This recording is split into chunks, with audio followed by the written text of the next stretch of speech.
Par contre, non. C'est quelque chose qui est obligatoire, qu'on ne peut pas se permettre de faire sans aide optique. Alors, critères de choix de la technique à employer en matière de retrait ou de bypass. La compétence du praticien et les moyens mis à sa disposition sont un facteur très très influent. Si je suis sur un plateau technique très faible, je n'ai pas de digue, je n'ai pas d'aide optique, j'ai des lignes qui sont un peu usées. Donc non, on ne va tenter ni le bypass, ni le retrait. Je préfère qu'on oriente le patient vers quelqu'un qui est équipé, qui est chevronné, qui peut se permettre de faire ce genre d'acte pour ne pas avoir de problème par la suite.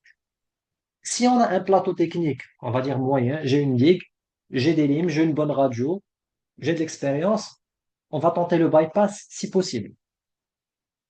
Si le bypass n'est pas possible et que je ne suis pas équipé, je n'ai pas de loupe, je n'ai pas de microscope, j'adresse à quelqu'un ou je m'équipe. Si je peux me permettre de prendre des loupes, je m'équipe. Autre chose, s'il vous plaît, n'essayez pas le retrait d'instruments fracturés la première fois sur un patient. Prenez une dent extraite, prenez un endotraining, cassez une lime, essayez de retirer l'instrument à trois sur une situation où il n'y a aucune implication de santé d'un patient. On ne va pas faire une extraction à la fin si on rate. Donc, s'il vous plaît, entraînez-vous in vitro pour que quand vous allez faire ça sur patient, vous avez quand même acquis une certaine dextérité. L'état pathologique de la dent. Si je suis sur une dent vitale, sans complications apicales, c'est une biopulpectomie, je l'ai abordée, tout s'est très bien passé, je peux me permettre de faire un bypass, de laisser l'instrument, même s'il est en profondeur. Si par contre je suis sur une dent qui est infectée, présentant une lésion inflammatoire périradiculaire d'origine endodontique, alors là, mon pronostic, il n'est pas aussi bon. Surtout si la fracture s'est faite à un stade assez précoce de mon traitement. La nature de l'instrument fracturé. Est-ce que c'est un instrument rotatif? Est-ce que c'est un instrument manuel? Est-ce que c'est des limes? Est-ce que c'est des forêts? Est-ce que c'est un lentulo? Est-ce que c'est un instrument lisse? Est-ce que c'est une fraise? Et aussi la longueur d'un instrument. Parce que plus la longueur de l'instrument est importante, plus la situation va se gâter. Et bien sûr, la localisation du fragment fracturé. Est-ce qu'on est sur une mono, une bi ou une pluriradiculée? Sa position dans le canal. Est-ce qu'on est un tiers coronaire, moyen ou apical? Mais aussi, est-ce qu'on est face à une situation où on est avant une coudure, après une coudure? Est-ce que j'ai une seule coudure? Est-ce que j'ai une double coudure? D'accord? Et bien sûr, la section du canal. Parce que des fois, on va se retrouver avec un canal. Je dis une bêtise. On est sur une 46 du bas, avec un canal, avec une racine distale, avec un canal qui va se prolonger et qui va s'orienter un petit peu vers le distal. Mais dans certaines situations, on va avoir un canal qui est orienté en distal, mais à une certaine portion, il va se tourner, torquer et partir vers le lingual. Si j'ai un canal avec ce genre de section, bien sûr, c'est toujours plus difficile à gérer. Et bien sûr, le facteur lié au patient. Est-ce que c'est un patient qui est motivé, de un, et son état de santé général? Donc, si l'état de santé général nous empêche de faire ce genre de traitement, ou que ça va prendre des séances qui sont longues et le patient a une grosse chirurgie à faire, malheureusement, dans certaines situations, on est obligé soit de passer directement à la chirurgie endodontique si on a un bon pronostic, ou carrément à l'extraction. Le volet motivation du patient, là, c'est différent. Est-ce que c'est nous qui avons fait la bêtise ou bien est-ce que l'instrument fracturé est venu avec le patient? Si le patient se présente avec un instrument fracturé et que il refuse le retrait qui demande l'extraction, on va pas aller lui dire là, tiens, نضرب لي في الدور نقول ليه لا غتجلس غتخليني نحيد. Parce que déjà avec le patient, au moindre petit problème sur la là il revient à la charge, non, moi je ne voulais pas, etc., etc. Après, si on a un patient qui est motivé, qui a le temps, qui a les moyens pour qu'on puisse travailler correctement avec de bons équipements, bien sûr que oui.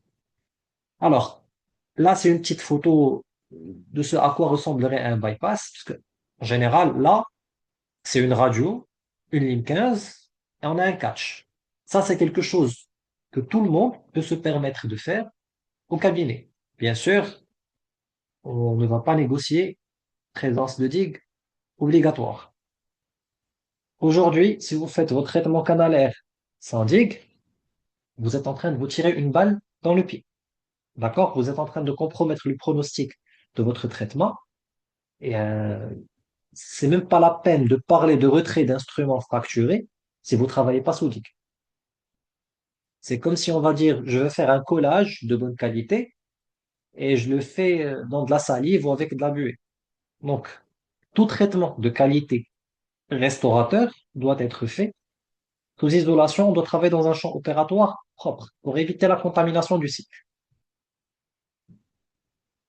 Alors, ça, c'est un cas de retrait, d'accord? On va voir qu'il y a un petit instrument qui est cassé là. On l'a enlevé. Mais vous allez tous remarquer que à ce stade-là, on a beaucoup fragilisé le canal.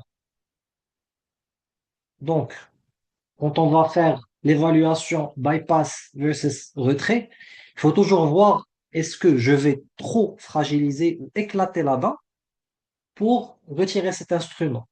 Si le délabrement que je dois causer pour faire le retrait de l'instrument est trop important, des fois, on va opter directement pour une chirurgie apicale ou à rétro. Donc, plus ou moins les scénarios cliniques. Donc, quand on a une fracture au niveau du tiers coronaire, en général, on peut se permettre de faire l'extirpation du fragment, faire notre traitement canalaire et on continue. En fonction de la position après de l'instrument, s'il est au niveau du tiers moyen ou du tiers apical, si on peut se permettre de faire un bypass correct, faire un traitement canalaire et une bonne désinfection, le fragment va être incorporé à l'intérieur de l'obturation canalaire. Bien sûr, dans la meilleure des situations, parce que là, pour qu'on soit correct, on est en train de parler sur du concret, c'est-à-dire, on parle cliniquement. Dans l'absolu, il faudrait que l'instrument اللي يتهرس يكون هو master file, c'est-à-dire vraiment le dernier instrument on a préparé bien le canal avant l'obturation. Et هذاك هو le seul vraiment qu'on peut se permettre de laisser parce que en amont, avant de nous lever, on a bien décontaminé avec l'hypochlorite. Donc, quand on a un instrument au tiers moyen, on peut bypass et faire le traitement canalaire. Au niveau du tiers apical, sans dépassement de l'orifice. Là aussi, on peut se permettre de faire un bypass et un traitement canalaire. Donc, dans le cas où on ne peut pas faire ni le bypass ni le retrait, on va obturer dessus et on fait un follow-up. Tant que la dent est asymptomatique, on peut se permettre de tout laisser. Une fois que le patient va présenter une symptomatologie, là, éventuellement, on va passer à une chirurgie endodontique. Et bien sûr, ce genre de situation, on a toute une lime qui est présente dans le canal. Il est impératif de faire le retrait. Le bypass est possible, mais soyons honnêtes, si on est capable de bypasser un instrument sur toute la longueur du canal, on devrait être capable de l'enlever. Et bien sûr, en cas d'échec, toujours chirurgie endodontique, fermeture à rétro. Alors, jusque-là, est-ce qu'il y a des questions pour qu'on puisse passer au retrait de l'instrument fracturé pour les protocoles?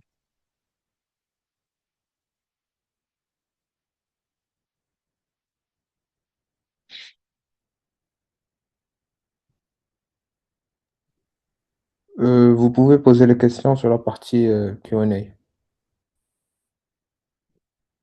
Sinon, vous pouvez envoyer vos messages aussi sur le chat.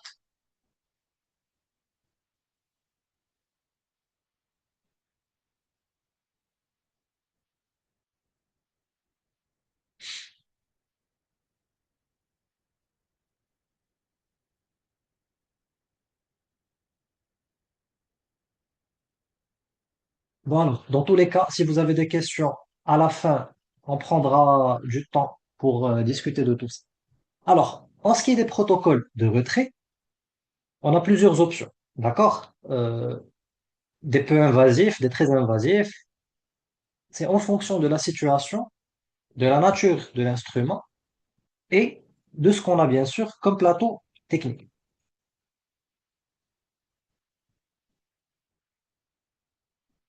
Alors, Gardez s'il vous plaît la phrase en tête. If you can see it, you can probably do it. D'où l'intérêt d'une aide optique pour mieux visualiser l'instrument. Je le dis et je le répète. L'endodontie, c'est de la microchirurgie. On travaille sur un paquet vasculo-nerveux dans un espace qui est très restreint, très petit, avec beaucoup, beaucoup de contraintes visuelles et bien sûr de contraintes matérielles. C'est-à-dire que quand on va aller travailler, on a de la substance qui nous enquiquine et l'ironie veut que la partie la plus importante de notre instrumentation, pardon, c'est la partie apicale. Mais en même temps, la partie la plus fragile de notre instrument, c'est sa pointe. Donc, on va aller instrumenter la partie la plus importante du canal avec la partie la plus fragile de l'instrument. Donc, à chaque fois que vous pouvez vous aider, encore une fois, s'il vous plaît, aide optique. Je le dis et je le répète, aide optique. Ça change complètement la donne. On travaille dans une autre dimension de qualité et on est vraiment sur un protocole de désinfection et de décontamination à très haut niveau.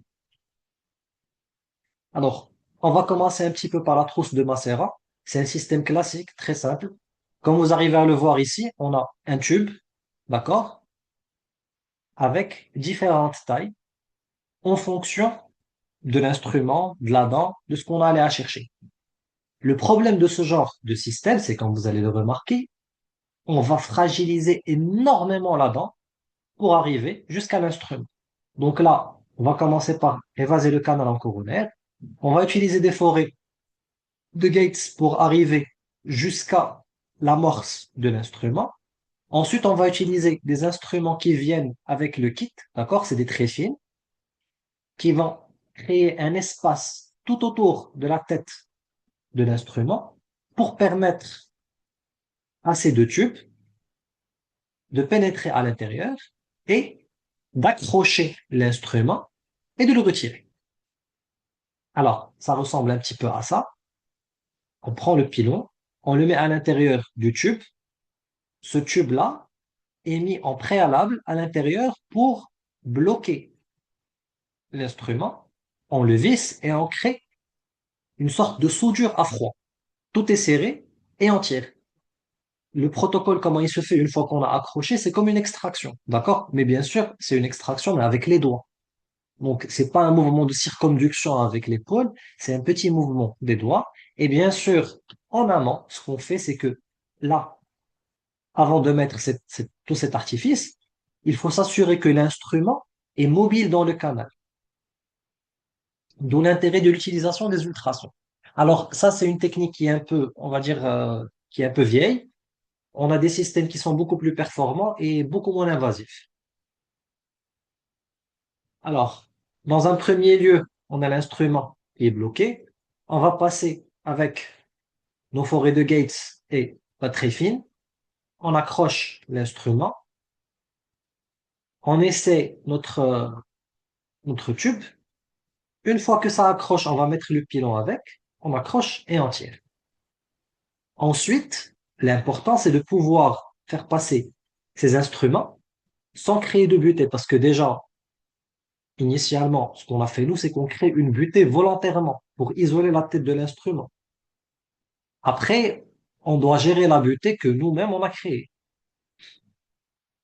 Ensuite, il y a la technique de tube. Alors, la technique de tube, elle est un peu vieille, ça s'utilise plus trop, mais comment ça fonctionne, c'est que en général, on a un petit tube, d'accord? On a un produit à l'intérieur, c'est l'équivalent d'une colle, d'accord? On le met à l'intérieur, on injecte le produit, on le laisse rigidifier un petit peu autour de l'instrument fracturé, on le tracte. C'est le même système, mais c'est juste que là, au lieu d'avoir un tube en métal et un pieu qui va pénétrer à l'intérieur pour créer un blocage, on a un tube avec un produit qu'on injecte à l'intérieur qui rigidifie et qui va adhérer à la ligne. Alors, ça, c'est une technique qui est assez simple. C'est la technique des limes tressées. C'est quelque chose que tout le monde peut faire au cabinet. L'important, c'est que on ait de l'espace. Donc, en amont, avant de faire ça, il faut s'assurer qu'on a réussi à plus ou moins bypasser l'instrument, mais pas sur un seul point, sur plusieurs points. Comme ça, quand on va mettre nos limes, qu'on va les torsader tout autour, ça va bloquer. Donc, grosso modo, on est en train de créer une maille à l'aide de limes qu'on va torsader autour de l'instrument qui est à l'intérieur du canal et on va tirer. Encore une fois, on est en train de recréer, c'est le même concept. On accroche ici avec un pieu, ici c'est avec un produit qui rigidifie, et là c'est un accrochage encore mécanique. Au lieu d'avoir un pieu, on a trois limes qui bloquent sur trois points, on tresse et on tire. Alors, les ultrasons, c'est c'est la pièce maîtresse de l'endodontie moderne en matière de retrait d'instruments fracturés, parce que ça a beaucoup évolué. On a des instruments de forme et de diamètre. C'est toute une plage d'instruments à découvrir qui facilite la tâche. On a des petits diamètres, des gros diamètres, des diamantés, des lisses. Donc, il suffit juste de se documenter un petit peu. On n'a pas besoin d'en avoir 36 000, d'accord? Il suffit d'avoir trois ou quatre instruments, d'accord? Avec un système de retrait. Et en général, le tour est joué. Et dans la majorité des cas, quand on a des petits instruments, des petits fragments, on peut se permettre de les retirer juste avec les ultrasons. Alors, comme vous allez le remarquer ici, l'utilisation des ultrasons est claire. C'est pour créer une plateforme tout autour de la tête de l'instrument pour le libérer et pouvoir soit le déloger avec les ultrasons, quand c'est des instruments qui sont courts. Quand on dit court, c'est-à-dire que c'est un instrument qui fait moins de 5 mm.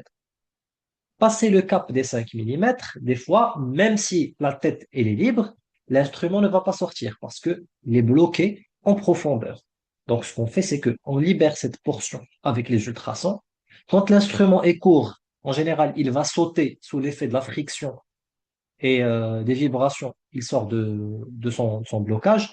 Mais quand il est très long et qu'il bloque, en général, cette portion qu'on a libérée va servir de moyen de préhension. Alors, quand on est sur une situation d'instruments fracturés, d'accord, avec l'utilisation des ultrasons, l'étape numéro un, c'est d'avoir un accès direct à l'instrument fracturé. D'accord? Donc, l'étape numéro un, c'est d'avoir un accès direct. Quand je dis un accès direct, c'est-à-dire que si vous utilisez des loupes ou un microscope, vous devez être capable de voir directement la tête de l'instrument en ligne droite. C'est pas, il est dans un coin, je n'arrive pas à le voir ou j'arrive à me repérer avec ma sonde. Non, c'est je le trouve directement. Je le vois. Donc, comment ça va se faire? En général, on va prendre un forêt de Gates, d'accord? De différents diamètres, un, 2, 3, jusqu'à 4, et on va couper la pointe pour qu'il devienne mousse. Et on va aller élargir le canal jusqu'à ce qu'on soit au contact de l'instrument. Ça d'une part. Si vous n'avez pas de forêt de Gates, ce que vous allez faire, c'est que vous allez instrumenter votre canal, vous allez faire votre préparation canalaire avec vos limes rotatifs. Et ce que vous allez faire, c'est que vous allez prendre une lime d'un certain diamètre, une 24%, 26, 25, 4, 25, 6, et vous allez lui couper la tête pour avoir une surface qui est plate. Et après la préparation, on va la faire passer pour s'assurer qu'on a une plateforme plate au niveau de laquelle on va créer cet espacement et on va dégager la tête de la ligne. Donc, ça devrait ressembler à quelque chose comme ça. Ensuite, on va utiliser des ultrasons fins, c'est-à-dire ce genre, le ET25, d'accord? Et avec ce ET25, on va travailler tout autour de l'instrument pour créer un espacement où la tête de l'instrument est libre. C'est-à-dire, on doit se retrouver sur une situation qui ressemble à ça. Alors, scénario 1, c'est un scénario où on a un instrument de diamètre court, inférieur, enfin, pardon, de longueur courte, moins de 5 mm. Ce qu'on fait, c'est que soit on va injecter de l'huile de silicone, c'est ce que font en général les endodontistes. Il y a l'autre variante qu'on peut se permettre de faire, c'est la version low cost, ou pas, ça dépend de vous l'avez acheté à quel prix. Zitbidia. Vous prenez quelques gouttes l'huile d'olive. Parce que pourquoi est-ce qu'on utilise la silicone ou l'huile d'olive? C'est parce que c'est des huiles qui ont une densité qui est beaucoup plus importante que cet instrument de longueur de moins de 5 millimètres. Donc, on met la solution à l'intérieur du canal, on utilise les ultrasons et on va faire juste picking motion. Donc, on a déjà libéré tout autour de l'instrument et on commence à le faire vibrer gentiment dans un sens anti-horaire pour le dévisser. Et au fur et à mesure, l'instrument va normalement remonter dans le liquide et sortir passivement. Alors, ne faites pas la bêtise d'aspirer le liquide avant d'avoir fait la préhension de l'instrument. Si vous aspirez le liquide avant d'avoir pris l'instrument avec une presse-sel, un rouleau de coton, quel que soit votre moyen de préhension, prenez l'instrument, enlevez-le de la chambre pulpaire, après aspirez et rincez. Parce que si vous avez la malchance d'aspirer le liquide et que l'instrument repart à l'intérieur, des fois il va se revisser, rebelote, vous allez refaire l'opération depuis le début. Alors, la loupe technique, c'est en gros c'est la technique de lasso, c'est ce qu'on voit tous sur Instagram, sur ce qu'on a vu dans nos cours. Et ce que vous voyez là, c'est ce qu'on appelle le Terahushi File Retrieval Kit. C'est un kit qui a été créé par professeur Terahushi. Je pense que tout le monde le connaît, c'est une sommité en endodancie. Et dans ce kit, ce que vous allez trouver, c'est que vous allez avoir deux microprobes. D'accord? C'est des sondes à usage purement endodontique. Ils sont très fines. Il y a une partie qui est codée à 90 degrés, comme vous le voyez, et une qui a une sorte d'épaulement. En fonction de la situation où vous êtes, est-ce que vous êtes sur une mono, une bi ou une pluriradiculée, en fonction de l'ouverture de la bouche du patient, ces sondes, pardon, on va les utiliser pour scruter un peu le canal et en même temps pour s'assurer de la mobilité de l'instrument à l'intérieur du canal. Bien sûr, tout se fait sous microscope. Donc, là, ce que vous voyez, vous avez une cupule qui est utilisée pour aiguiser les, euh, les, euh, les inséro-ultrasons parce que le système des ultrasons qu'il y a ici n'est pas le même que ce que vous allez voir sur les autres kits. Alors sur ce kit, vous allez avoir un insert qui s'appelle le katana. Il est aiguisé, vraiment, comme une lame de katana. Et vous aurez deux ou trois cuillerette. L'une est orientée en mésial, l'autre en distal. L'objectif, c'est que avec le katana, on va libérer le maximum possible tout autour de l'instrument. Et avec les cuillerette, on va gratter un peu de dentine tout en mobilisant l'instrument vers le côté qu'on veut. C'est-à-dire que si mon instrument est fracturé, qu'il se blottit contre la paroi distale, je vais prendre la cuillerette qui est orientée vers le distal. Et la même chose pour le mésial. Il y a un forêt de Gates qui est déjà émoussé et un instrument de retraitement pour passer sur la gutta. Et ce que vous voyez là, c'est un lasso à usage unique. C'est-à-dire que ce petit truc, en général, quand on est en train d'essayer de retirer l'instrument, il peut casser. Et quand ça casse, ben ça, on le jette à la poubelle dans ce kit. Et ce kit, il coûte dans les 700 euros, 700 dollars. Pardon. Bon, grosso modo, rate comme 8000 dirhams. À usage presque unique. Donc, quand ça casse, on a le deuxième. Si le deuxième, il casse, bah écoutez, faut aller en acheter un autre. Alors, ce kit, il va briller dans le deuxième scénario où on aura un instrument qui a une longueur qui est un peu plus consistante, au-delà des 5 millimètres. Et ce qu'on va faire, c'est que on va créer une loupe, d'accord? On va créer un lasso qu'on va aller attacher à la tête de l'instrument qu'on a libéré pour l'accrocher et le retirer. Et ensuite, on s'assure de la perméabilité du canal. Alors, avec un peu plus de détails, on a un instrument qui est cassé, on va évaser, on va libérer et créer la petite plateforme tout autour de l'instrument. Ensuite, on va ramener notre lasso, comme vous le voyez là, avec la petite seringue et l'anneau qui sort. Et, pardon, ça c'est le katana. Alors, alors là, c'est, comme je vous disais, le forehead gates émoussé. on crée notre trajectoire directe, on passe avec le katana des deux côtés de l'instrument pour libérer la tête. Ensuite, on va mettre le loop, comme vous voyez, le tube et le petit lasso en fil, soit en acier ou en iti. On le serre sur l'instrument et on va essayer de faire des mouvements, comme je vous ai dit, comme pour une extraction. C'est un petit mouvement de circonduction, mais bien sûr, à très faible amplitude. Alors, là, on va parler un petit peu d'une sorte d'arbre décisionnel. Donc, quand on a une fracture instrumentale intracanalaire, pardon, avant de passer à quoi que ce soit, est-ce que vous avez des questions, s'il vous plaît?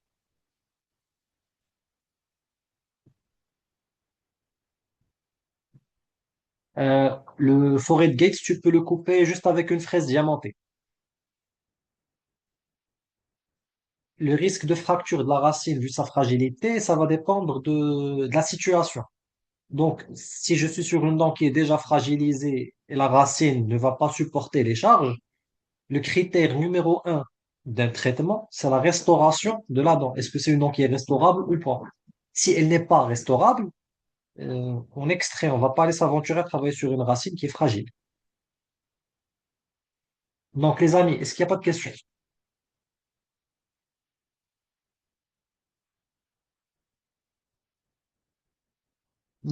Pas toute huile végétale, c'est vraiment zit zitoun, c'est zit البلدية.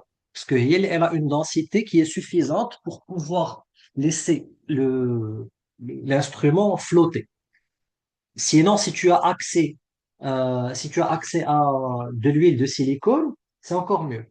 Pour le nettoyage après de l'huile, ce qu'on va faire, c'est que on va réinstrumenter le canal, d'accord? Parce que après qu'on a fait sortir l'instrument, on va repréparer, on va utiliser de l'hypochlorite de sodium concentré, d'accord?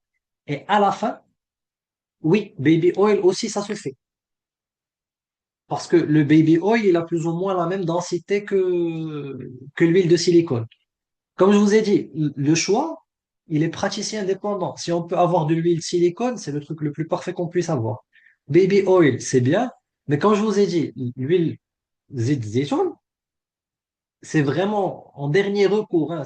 Tu n'as rien, c'est un geste de crevard. Je ne veux pas investir. Donc, on fait. Il faut forcément le faire par une Microsoft. Alors, honnêtement, retrait d'instruments fracturés, il est toujours préférable d'avoir un microscope. Si on a des loupes, c'est des loupes à fort grossissement, fois 5, fois 6. Mais c'est le maximum. En général, pour avoir des loupes de très fort grossissement, tu as besoin de te faire fit, tu envoies les mesures, on t'envoie les loupes. Des fois, on peut rater ça. Surtout que la fabrication, elle ne se fait pas ici au Maroc, malheureusement. Donc, l'idéal, c'est un microscope, parce que sur un microscope, on a un range d'augmentation de grossissement qui part du 2,5 jusqu'à fois 35,5, 36. D'accord? Alors, pour couper le forêt de gate, c'est avec fraise diamantée. C'est simple. Ce qu'on fait, c'est que la partie pointue d'hier, on l'émousse. C'est tout. Elle devient plate. Les inserts endos dont on doit disposer, déjà pour parler de quel insert endo tu dois avoir, est-ce que tu as des loupes? Est-ce que tu as une aide optique? Si tu n'as pas d'aide optique, ça sert à rien d'aller acheter des inserts qui coûtent très cher qu'on va pas utiliser. Bon, pour tout ce qui est fournisseur, tout ça, on fera ça un peu plus tard. Vous pouvez m'envoyer un message en privé, je vous enverrai des contacts. Euh, mais en général, le stock, il est toujours réduit. Et en général, vous allez trouver surtout des trucs de Satellec, Woodpecker. C'est ce qui est un peu sur le marché.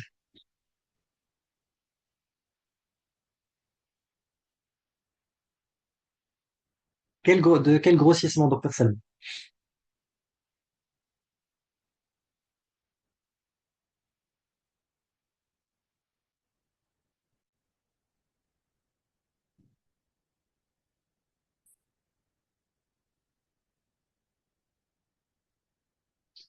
Bon, on va laisser ça un peu plus tard.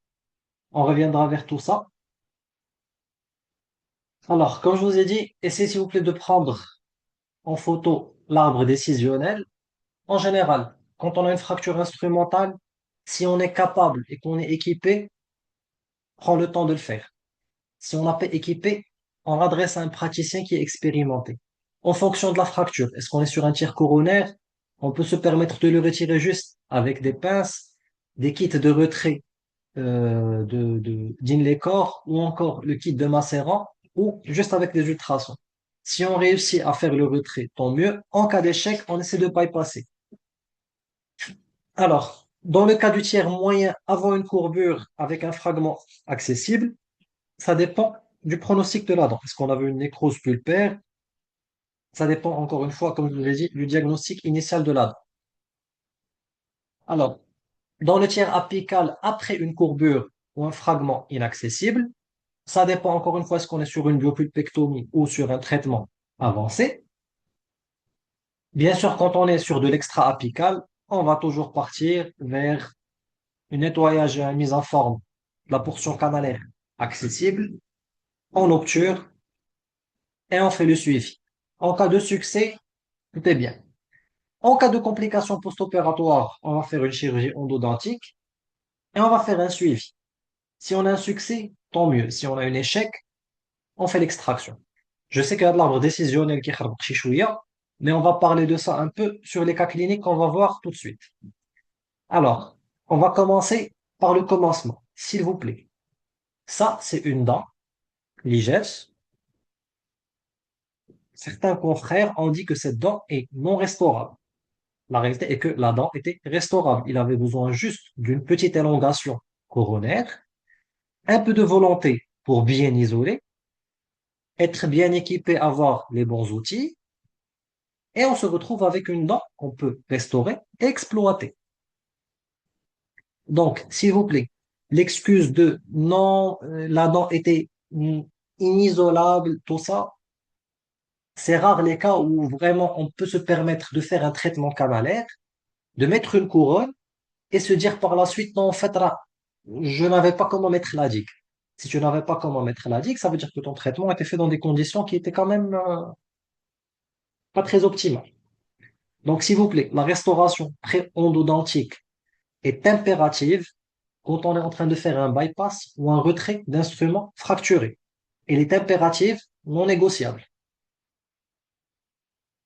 Alors, ça, c'est le cas d'un patient que j'ai traité et je vais vous le dire, ça, c'est un cas qui a été fait sans aide optique. Ça, c'est un cas de coup de chance. Parce que le patient s'est présenté, on m'a appelé au cabinet, je suis allé le voir, je ne savais pas qu'il y avait un instrument fracturé. Donc, j'ai fait la radio, l'historique que m'a rapporté le patient était flou. Donc, je ne savais pas vraiment est-ce qu'on avait un instrument fracturé ou pas.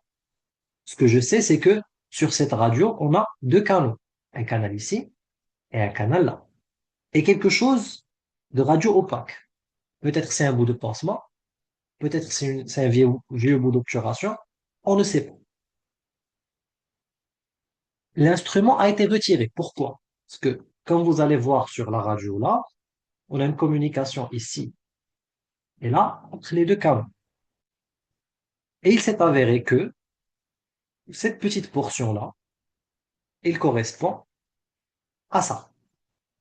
Donc, en préparant le canal qui était perméable, quand je suis arrivé à un instrument de gros diamètre, le bout d'instrument fracturé est sorti. Ça, c'est, je le dis et je le répète, des fois, c'est des coups de chance.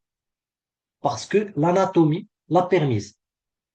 Parce que c'était une anatomie qui était favorable au fait est que l'instrument va se retirer et l'endroit de la fracture était favorable. Maintenant, on va quitter le domaine de l'aléatoire et de la chance. On va partir sur quelque chose de plus concret, de plus tangible. Donc, ce cas a été fait. On a fait l'obturation. Le suivi se fait depuis bientôt 6 mois. Le patient est asymptomatique. On est passé de ça à ça, en sachant que ce patient a été orienté vers un neurologue pour des douleurs qui sont typiques, classiques d'une pulpite, parce qu'il avait des céphalées suite à un traitement endo incomplet, vu qu'on avait laissé un canal qui a forcément fait qu'il est passé sur un phénomène aigu. Encore cette photo pour vous dire que tout ce qui vient là après a été fait sous microscope. Donc ça, c'est des situations que je n'aurais pas pu traiter si je n'avais pas un microscope. Je ne me serais pas aventuré à faire ce que j'ai fait sans microscope. Donc, ce premier cas, c'est un canal distal en C qui a été obturé avec du ciment de scellement pur au niveau du canal distal et une obturation un peu incomplète au niveau du canal mésial. J'ai demandé un cone beam à la patiente et il s'est avéré en fin de compte que c'était un grand canal en C qui regroupe la racine distale et la racine mésiale. Donc, comme vous allez le voir ici, j'ai essayé initialement de faire un bypass. Je n'arrivais pas vraiment à passer. J'ai essayé de bypasser des deux côtés. J'ai désobturé le canal vestibulaire et j'ai mis de l'hydroxyde de calcium pour que le canal reste fermé au cas où mon instrument saute, pour qu'il ne tombe pas dans le canal. Donc, l'instrument a été retiré purement avec l'utilisation des ultrasons. Mais encore une fois, vous allez remarquer que l'obturation, on a délabré un peu le canal, déjà qu'il était en C, mais on a été obligé de délabrer pour réussir à extirper l'instrument fracturé. La patiente était adamante sur le fait qu'elle veut retirer l'instrument fracturé. Donc la patiente le demande, on a fait ce qu'elle demande. Alors ça, c'est un cas qui est un peu plus simple. C'est un cas où on a une obturation du tiers coronaire du canal, un lentulo qui est fracturé au niveau du tiers moyen et un canal qui est plus ou moins obturé en distal. Donc, étape numéro un, c'est cavité d'accès, des obturations du canal mésio-vestibulaire et surprise, surprise, on a un lentulo et une lime. Donc, c'est deux instruments fracturés et non pas un seul. Donc, initialement, encore une fois, on essaie de faire un bypass. Je ne vais pas essayer de désobturer le canal les canaux distaux pour éviter d'avoir des instruments qui nous sautent vers l'extérieur. Donc, j'ai bypassé le lentulo et l'instrument dans l'autre canal. Vous allez remarquer qu'on a obtenu une perméabilité après le retrait de l'instrument fracturé. Le retrait a été fait avec des ultrasons. Et vous allez remarquer que ici, j'ai bien élargi le canal, j'ai préparé de telle sorte à ce que j'ai une ligne droite, j'ai une vision directe de l'instrument. Et on a un canal qui est complètement vide. Et c'est à ça que ressemblait le lentulo avec une lime 10 pour la comparaison. L'autre bout de lime a été aspiré quand on l'a fait sortir. L'essayage des mètres cônes après préparation et l'obturation. Et donc, on remarque la différence de densité de l'obturation même au niveau du canal distal. Vous allez remarquer que ici, on a un petit manque qu'on a rattrapé et on a même un petit puff de biocéramique pour étanchéifier les choses. Alors, désolé pour la qualité un peu de la radio, c'est tout ce que j'avais pour ce cas-là. Alors, vous allez remarquer ici qu'au niveau du canal mésio-vestibulaire, on a une grosse lime qui est cassée. Bien sûr, on ne va pas aller dire est-ce que c'est long ou pas sur ce genre de radio, mais par contre là, on peut se dire que c'est une lime de grand diamètre. La réponse est non, parce que le canal mésio-vestibulaire et mésio-lingual confluent à un certain point, donc l'obturation va être radio-opaque, on va se dire que l'instrument est très long. Mais quand on le regarde de façon objective et avec le microscope, on va se retrouver avec un petit instrument d'une longueur inférieure à 5 mm qu'on va pouvoir enlever juste avec les ultrasons. Une fois qu'on a retiré les instruments, on désinfecte, on décontamine, et voilà l'instrument après son extirpation du canal. Et voilà, c'est un instrument qui fait à peu près 5 millimètres pile. Et bien sûr, c'est la photo après obturation. Vous allez remarquer encore une fois que le tiers coronaire a quand même été fragilisé pour pouvoir créer la petite plateforme et faire sortir l'instrument sans causer de problème. Merci pour votre attention. Est-ce que vous avez des questions?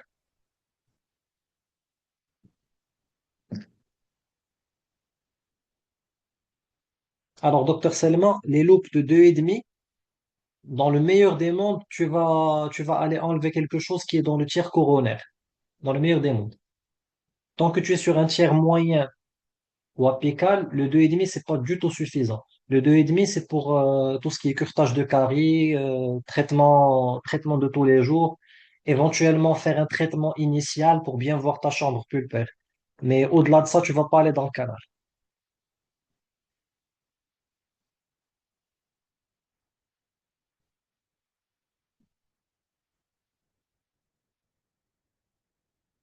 On ne va jamais privilégier les forêts, parce que déjà, quand on a un canal qui est courbé, c'est avec les instruments manuels qu'on va faire un cathétérisme initial. D'accord? C'est pas les forêts qui vont élargir, mais c'est tout le protocole de cathétérisme. Quand on est en train d'établir le glide path, c'est là où on va éviter les problèmes.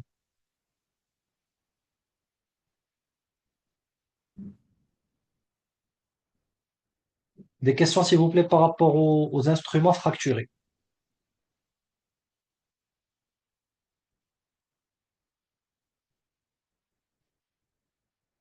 Honnêtement, les marques de loupe à ce stade, ce qu'on a au Maroc, il y a du Dr. Kim, il y a de l'Univet, il y a du Zoomax. C'est ça les marques que je connais. Et honnêtement, les trois se valent. Ça dépend après de votre budget. C'est en fonction du budget de ce que vous allez faire avec. Si vous allez travailler avec tous les jours, oui, investissez sur des loupes. Si vous pouvez vous permettre un microscope, pourquoi pas? Mais encore une fois, moi je suis sur une pratique qui est un peu spécialisée.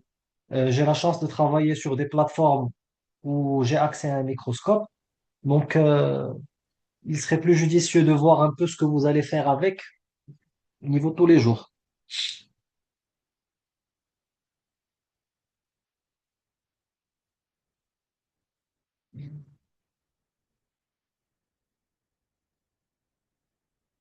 Alors, légalement, peut-on ne rien dire aux patients? C'est pas par rapport au légal. Je ne vous conseille pas parce que tôt ou tard, il va partir chez quelqu'un d'autre et il va le savoir. Donc, l'idéal, c'est de dire à votre patient, voilà, il y a un truc qui est resté. Et puis voilà. Si vous avez fait votre travail dans de bonnes conditions, à savoir travailler sodique, restauration pré-endo, tout a été fait correctement, et que la lime qui casse, c'est master file, c'est-à-dire que c'est le dernier instrument, c'est-à-dire qu'on a eu le temps de bien décontaminer, tout a été fait correctement, et c'est juste une bavure de dernière seconde, là on peut obturer dessus. Mais si je suis au début, que la lime qui casse est une lime 10, là non, on ne va pas aller obturer dessus parce qu'on va laisser des bactéries. Merde. Alors, quand est-ce qu'on va s'arrêter au bypass ou bien retirer la lime complètement? Si on réussit à bypasser, bien préparer, bien décontaminer, que la lime ne dépasse pas du canal, là, on peut se contenter d'un bypass. Si la lime dépasse du canal, est-ce qu'on est capable de la retirer? Si oui, vas-y. Si tu n'es pas capable de la retirer, tu décontamines, tu prépares ton canal au maximum que tu peux et tu obtures dessus et tu fais un suivi accru. Encore une fois, le retrait d'instruments est conditionné par l'aide optique. Les ultrasons que j'utilise, j'ai plusieurs marques. J'utilise Ultra X, j'utilise DTE, j'utilise Woodpecker. J'ai, je n'ai pas une seule marque, j'utilise plusieurs ultrasons et en fonction de quelle situation. Mais ceux que je vous ai montrés sur les diapositives, هادوك مزيانين. C'est des actéons. Ils sont assez chers, ça coûte dans les 1500, 1400 dirhams l'insert, mais ils sont quand même assez robustes et quand ils sont utilisés correctement, ils ont une très longue durée de vie.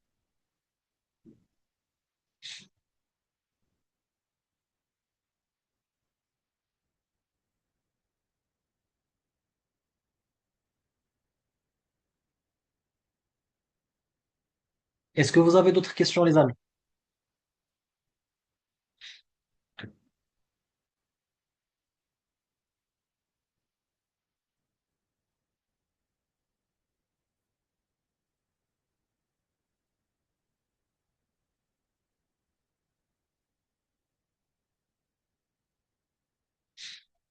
Alors, honnêtement, si vous n'avez plus d'autres questions, quelques petites lignes directives. La meilleure façon de retirer un instrument fracturé, c'est de ne pas le casser. C'est d'apprendre un protocole clinique qui est fiable, qu'on peut utiliser tous les jours, sans se causer de problème par la suite. D'accord? C'est بحال اللي كنقولوا la meilleure obturation canalaire, c'est la pulpe. La meilleure endo, c'est celle qu'on n'a pas à faire. Donc, le meilleur retrait d'instrument fracturé, c'est celui qu'on n'a pas à faire. Allez-y doucement. Ne paniquez pas quand il y a une fracture d'instrument et essayez, au cas où vous tombez avec le scénario d'IA, j'ai un instrument fracturé, qu'il te comme dans les meilleures conditions possibles. Les aides optiques, زعما عليهم. بالعكس, c'est bien. Le plus tôt on commence, le mieux c'est parce que c'est une petite courbe d'apprentissage, c'est des positions ergonomiques, c'est certaines habitudes اللي خصنا نولفوهم les patients, d'accord? Donc, le plus tôt vous commencez, le mieux ce sera. Et خلاص, je suis à disposition si vous voulez des détails, c'est-à-dire que vous voulez vraiment quel fournisseur, des trucs بحال هكا, vous me contactez en privé sur Instagram, je vous donnerai les contacts que je peux vous donner. Et خلاص, si je peux vous aider, Allah رسول عين مرحبا. Et merci encore une fois pour votre présence.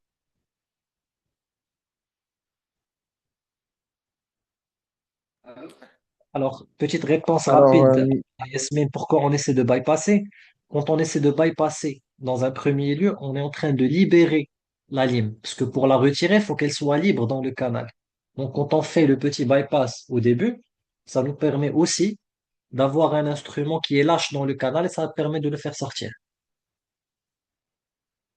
Et merci à vous d'être présent tout le monde, ça fait plaisir. Merci beaucoup. merci à vous, docteur, pour ce webinaire instructif. Merci Merci pour le beaucoup. temps consacré. Et Avec plaisir.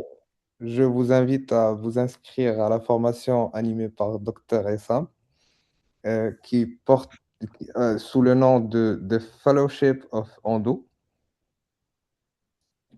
Et je vous dis à très bientôt. À très bientôt, les amis. Merci pour votre présence.